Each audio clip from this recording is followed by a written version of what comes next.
And among those who were martyred are most of the early leaders of the Catholic Church in Korea. Klumba Kong, this female leader I mentioned, she's arrested, tortured in an attempt to make her confess where Father Joe is hidden, as she refuses to, and she is subsequently martyred. Father Joe they originally wanted him to escape into China. They didn't want him to be killed. The priests were very precious, and they loved their priests and didn't want him to die. So they were going to send him to China. He ended up deciding to give himself up, in hopes, it would seem, that by giving the government was looking for him. He thought, well, if I give myself up, then they'll stop looking for me and they'll leave the other Catholics alone. And so he gave himself up and was executed and martyred. And you can see that this is a image of him being martyred. And the report was that when he was killed, there was it suddenly started to rain and thunder. The weather, and this was taken as kind of a miraculous sign. And you can see that in the upper right of this picture. You can see kind of the rain clouds, and you can see the soldiers pointing to this. Now, Alexius, one of the few Catholic leaders who escaped the initial round of persecution, Alexius Huang Se-young, learned that the priest had been killed and he was hiding, and he learned that the priest had been martyred, and so he wrote on a letter, on a piece of silk, informing the Bishop of Beijing of what was going on and requesting help. And in it he told the story of the Father Joe, and it's very interesting because he presented Father Joe as very much a Christ-like figure who had sacrificed himself for the Korean Catholics, who had died for them. And in this same letter, Huang also described Augustine Chung, right, this guy who wrote this catechism and was also Huang's uncle by marriage. He talked about his death and his martyrdom, and so he was also killed. So you basically, and shortly after, Huang never even got the chance to send the letter. He would be informed upon, arrested, and executed. So basically the leadership is just completely wiped out during this time. Now all this martyrdom creates kind of a tension with family life in Korea. Now, the Catholic Church, of course, has an emphasis on martyrdom. If you are told to renounce your faith, even if at the risk of your life, you're told to keep your faith and to be willing to die for your faith. And this idea was brought into Korea. Now, at the same time, there was also the notion in Korea of what was called an unfilial death, and this was an unfilial death was when you died before your parents died. It didn't matter if it was your fault or not. If it was just an accident, it's not important. It was still unfilial of you to die before them. So the problem with martyrdom is that, especially if you were younger, it would mean dying before your parents, right? So there's this tension. If you were a younger person and your parents are still alive, you don't want to get martyred because this is an unfilial death, but at the same time the church says that you need to be willing to die for Christ. So this is an issue. Moreover, the Catholic Church, of course, glorifies virginity and sees virginity as a very high state of being, which is one reason, why priests and nuns and monks and so forth are held in high esteem, is because they're perpetual virgins, essentially. But in Korean society, everyone was expected to marry, and if you didn't marry, that was a little strange. And in fact, if you didn't marry, that was it was dangerous to the community, because people would start asking questions. Oh, why isn't that person marrying? And they may look into it and find out, well, that's because they're Catholic, and that would maybe lead to your arrest and other people to get in trouble.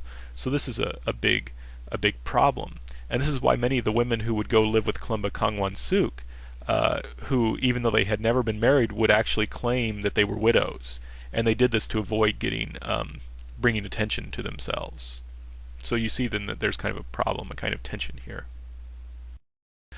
Now I'm going to introduce two people who really illustrate this tension between the demands of family and the demands of the Catholic faith for martyrdom. And the first is a woman named Luthgarta Isuni, who was born in 1782 and would die in the persecution of 1801.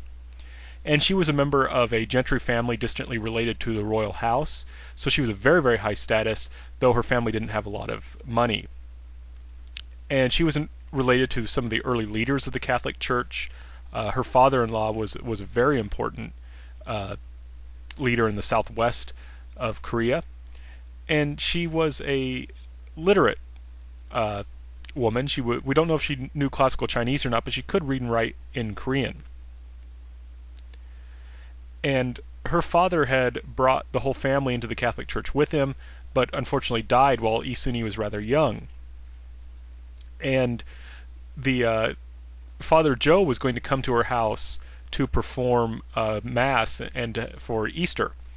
And she wanted to receive communion then, but because she was young, she was about 11 or 12 years old, and wasn't thought to know doctrine very well, she was told she wasn't going to be able to receive.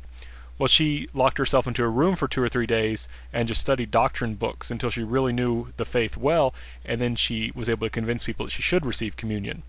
And when she received communion, she had a mystical experience of Jesus Christ and His love, and decided that she was going to, or that Jesus wanted her rather to live a life as a perpetual virgin. That's how she was going to devote herself to Him.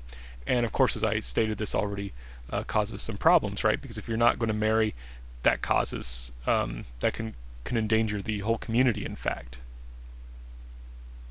this brings us to her contemporary, John Yu Chung Chol, who was born in 1779 and also martyred in 1801. And he was from a provincial gentry Catholic family that was still elite but lower than Isuni's family. His father was a wealthy landowner who is known as the Apostle of Honam. That's the southwestern region in Korea. And he was the oldest son, so he would have a special position in Korean society. He would be the one, if he wasn't a Catholic, he would have been the one in charge of performing ancestor rites for his father. He would be the one that would inherit the lion's share of his father's property, and would have a lot of power. But he didn't really want this. Instead, he wanted to live also the life of a perpetual virgin, which is very odd for a man in Chosun Korea to do. It's just a little strange, because it was so important to have children, especially to have sons to carry on the family name, who would also perform ancestor rites for you. Though, of course, as a Catholic, he didn't care about having ancestor rites. And so this is dangerous, right, for this man and this woman to want to live as perpetual virgins, because as single people, they can very easily attract unwanted attention. So it's really not practical for them to live as single people. So Father Joe comes up with the idea of just having them marry each other and to live together as brother and sister. And this is indeed what they did. They were married in 1797, and they kept their vows of perpetual virginity until their deaths in 1801, and they sought to live their lives dedicated to charity and prayer, where they basically were going to give away as much of their property as they could. Now, in the 1801 persecution, Suni's father-in-law was arrested for treason. Because he was leader in the Catholic Church, he had been in touch with people outside the country, which was considered a treasonous offense. And so he and his son, Jungjol, were arrested. And the father-in-law, Isuni's father-in-law, was found guilty of high treason. And because of that, the whole family was punished. Her son was to, or I'm sorry, his son, of course she was a perpetual virgin, didn't have any children. His son, John Yu Chung Chol, was to be executed because his father had committed treason, while Isuni and the other female relatives were to be made into slaves and sent into exile. Now, when Suni and the other relatives were called in front of the magistrate to officially be sent into exile, she said, well, we're Catholics. You shouldn't put us into exile. You should kill us. That's the law. And this made the magistrate very angry, and he sent them off. But he decided to have them rearrested later, and they were sent to prison, and where they were tortured in an attempt to make them apostatize. And while she was in prison, she wrote letters, one to her, or several letters.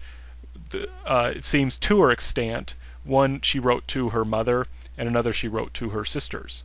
And then she would go on to be martyred and executed with the other female family members.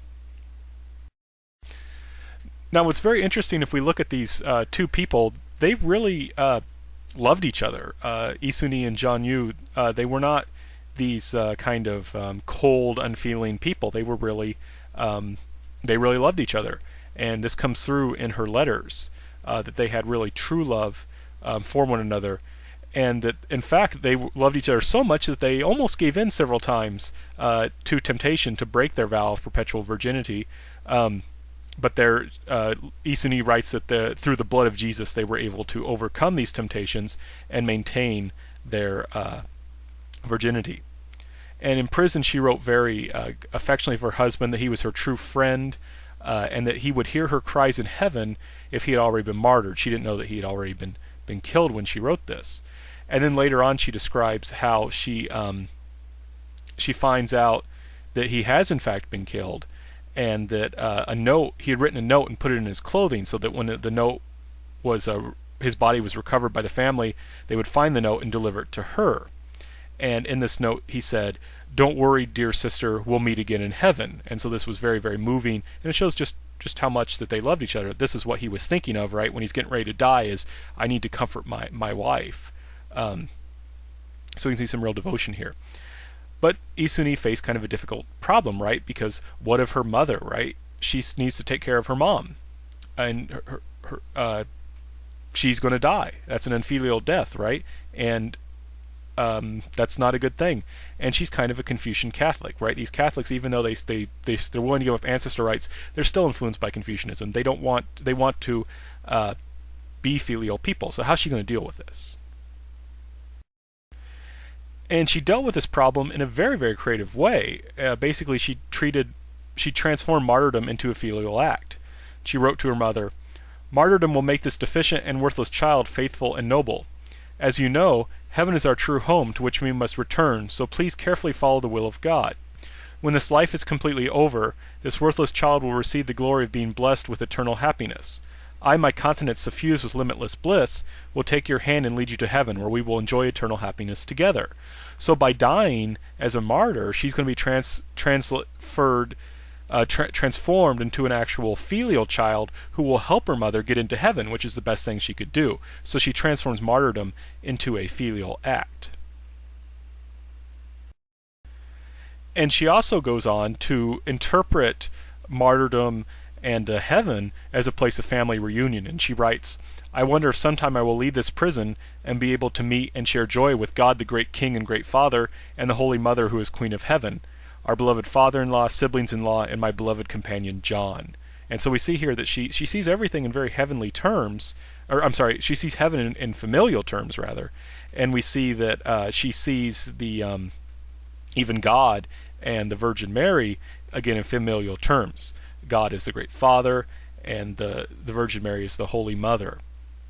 And we can also see partially how Catholicism was threatening to the state, right? Because God is the great King, and the Virgin Mary is the Queen, right? This is the King, and this King and Queen stand higher than the King and Queen of Korea, and of course the Emperor of China.